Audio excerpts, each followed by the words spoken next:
Bonjour à tous et bienvenue sur boursicoté.com pour cette nouvelle analyse technique des principaux indices mondiaux. Et nous commençons avec le DAX qui termine au-delà de cette zone horizontale des 17 900 points. Alors on a eu une évolution assez neutre cette semaine avec des cours qui ont commencé ici sous ce niveau et puis qui ont fini au-dessus. Donc on reste ici dans une phase de consolidation horizontale par rapport à la dynamique ici qui avait amené à ce dernier plus haut historique donc sur l'indice allemand. Toutefois, ce que l'on peut remarquer, c'est que l'on a ici des contacts sur la bande de Bollinger inférieure, que l'on reste ici au contact de la moyenne mobile 20 exponentielle. Donc on a une petite préférence baissière malgré le fait que l'indice allemand reste ici au-dessus de cette zone des 17 900 points. Ce sera donc la zone à surveiller pour la semaine prochaine, sachant qu'une rupture ici de cette zone proche des 17 650 points, si elle était cassée, donnerait un signal de reprise du mouvement de consolidation en direction du gap ici qui avait été ouvert le 22 février et de la zone de support des 17 000 points. Sur l'Eurostoxx 50, la configuration est à peu près similaire, sauf que nous avions ici une zone à 4 920 points, zone qui a été préservée ici sur la petite phase de consolidation. Mais comme sur l'indice allemand, on est ici sur des contacts multiples sur la bande de Bollinger inférieure, un retour sur la moyenne mobile. Ces moyennes mobiles, elles servent plutôt de résistance, même si on tente de la déborder en cette fin de semaine. Donc le niveau à surveiller la semaine prochaine sera cette zone des 4 920 points. Si on repassait durablement en dessous, on aurait un signal de poursuite du mouvement baissier, avec un premier objectif là aussi sur ce gap, donc au niveau des 4800 points, voire potentiellement en extension ici la zone des 4680 points. Pour invalider ce scénario, il faudrait revenir au niveau ici de ces points hauts significatifs, proche des 5100 points sur l'Eurostoxx 50.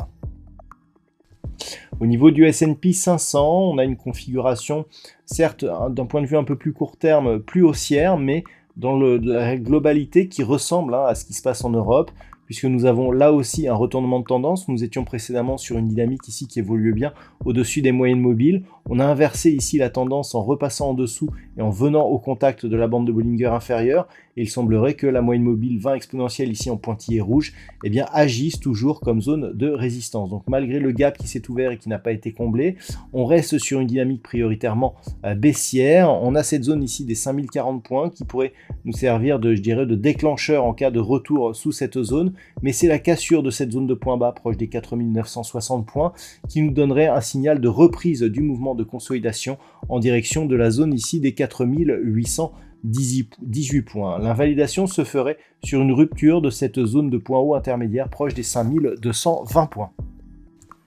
Sur le Nasdaq, là aussi, ça reste prioritairement baissier. Depuis cette accélération baissière, ici, on a vu que le rebond technique avait eu du mal à faire repasser les cours au-delà de cette zone horizontale des 17 665 points. On parvient à clôturer cette semaine au-dessus de ce niveau, mais avec une moyenne mobile 20 exponentielle qui semble là aussi agir comme une zone de résistance. Donc là aussi, c'est prioritairement baissier. L'enjeu de la semaine prochaine sera de voir si on peut durablement évoluer ici au-dessus de cette zone des 17 665 points. Si tel n'était pas le cas, on pourrait retomber ici avec un objectif initial sur cette zone des 16 880 points, avec en cas d'accélération un retour possible ici sur la zone des 16 220 points. Pour invalider ce scénario baissier, il faudrait revenir au minimum sur cette zone ici des 18 355 points sur le Nasdaq.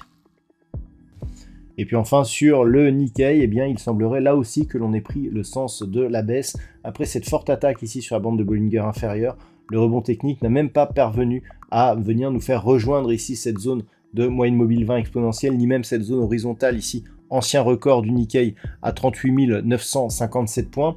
Donc on est là aussi dans une dynamique plutôt baissière, et ce tant que l'on évolue sous cette zone proche des 38 960 points.